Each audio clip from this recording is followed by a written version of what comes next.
Shalom Aleichem Beshem Yeshua HaMashiach. Salam bagimu dalam nama Yesus Sang Mesias. Mari kita simak video yang satu ini. Karena menikah itu anika sunnah paman ragiba ani sunnah falaysa minni. Nikah itu adalah sunnahku. Ya. Dan syiar para nabi. Semua para nabi menikah kecuali ada nabi yang belum menikah. Siapa itu? Termasuk Nabi Yahya yang belum menikah.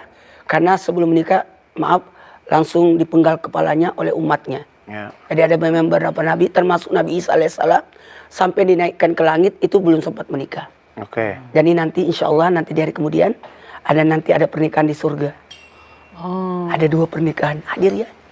ya Allah. Hadir. Iya. Amin, Pernikahan siapa Pak Ustaz? Pernikahan Nabi Isa bersama Ratu Asia. Itu beneran? Ya. Ada nanti kisah-kisah di surga.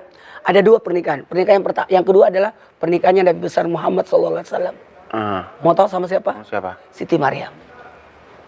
Kalau kayak gini nih Pak Ustaz tahu dari mana? Al-Quran kitabnya. bercerita. Ada kitabnya. Oh. Khusus kitab tentang kisah-kisah di akan datang. Dan itu berdasarkan hadis-hadis. Dan itu bukan ramalan ya? Bukan ramalan. Tapi itu memang ada Itu di kejadian hadis, yang ya? sudah ditakdirkan. Karena Beberapa tanggapan terkait dengan pernyataan Ustadz Maulana. Yang pertama, ada beberapa polemikus muslim yang karena ketololannya sering mengemis Isa supaya diakui sebagai Yesus dalam Alkitab. Tapi mereka juga sangat sering mengutip Injil-Injil palsu tentang Yesus kawin atau memiliki istri pada masa hidupnya di dunia.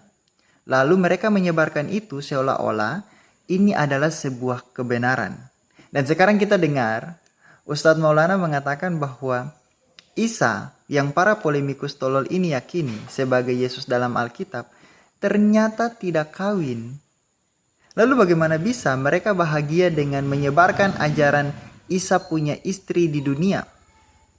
Jadi kita lihat sesama muslim sendiri saling gigit soal iman mereka tentang pribadi Isa di dalam Al-Quran. Yang kedua, selama ini polemikus muslim itu mengklaim bahwa Isa adalah Yesus. Tapi lewat pernyataan Ustadz Maulana membuktikan bahwa Isa bukanlah Yesus.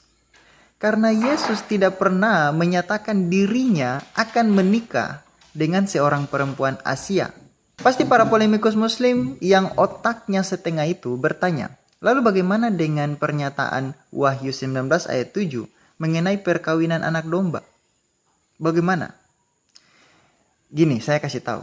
Jangankan orang Kristen, Rasul Yohanes yang menuliskan kitab Wahyu saja tidak punya pemahaman bahwa perkawinan anak domba itu adalah peristiwa harfiah yang terjadi sebagaimana perkawinan antara 2 orang manusia yang berbeda jenis kelamin.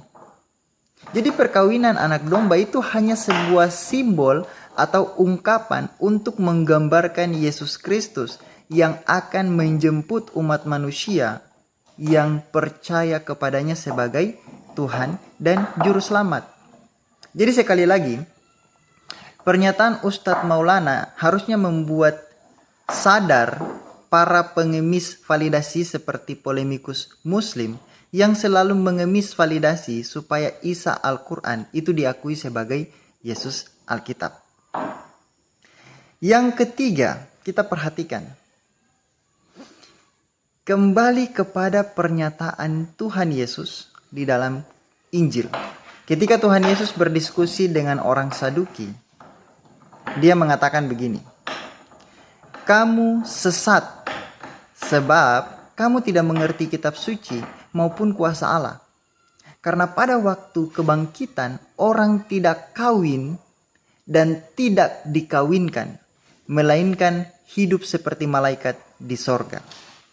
Jadi kalian sudah lihat ya, kamu sesat. Jadi orang yang beranggapan dan mengajarkan bahwa ada perkawinan antara laki-laki dan perempuan secara harfiah di surga, itu adalah sebuah pengajaran sesat. Dan yang sesat itu sudah pasti berasal dari iblis atau setan.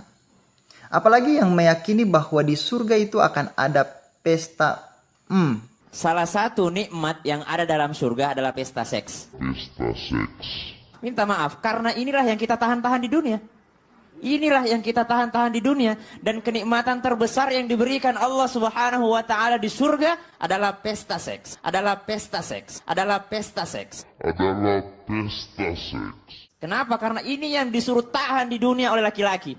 Laki-laki disuruh menahannya lagi musim panas gitu ya. Gitu kan. Maka dari itu, mari kita tinggalkan ajaran yang sesat dan bertobatlah kepada Yesus Kristus, kepada Tuhan Yesus Kristus, serta menerima Dia sebagai Tuhan dan Juru Selamat.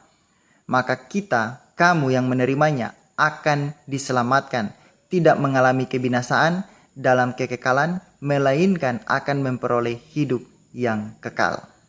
Tuhan Yesus memberkati.